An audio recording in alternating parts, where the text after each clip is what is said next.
corporelle.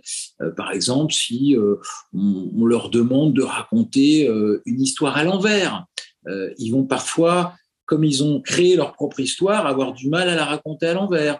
Demander à leur interlocuteur en même temps que ils disent, je dirais, leur histoire, de réaliser une tâche simple. Par exemple, je vais te demander d'aller me chercher un petit verre d'eau ou de faire quelque chose en même temps que tu me racontes cette histoire. Et il va plus pouvoir tellement s'en rappeler parce que son cerveau va être absorbé par autre chose. On peut aussi utiliser ce qu'on appelle des questionnements en plusieurs temps. C'est-à-dire qu'on va voir un petit peu si sa mémoire elle est volatile, si elle est présente ou pas.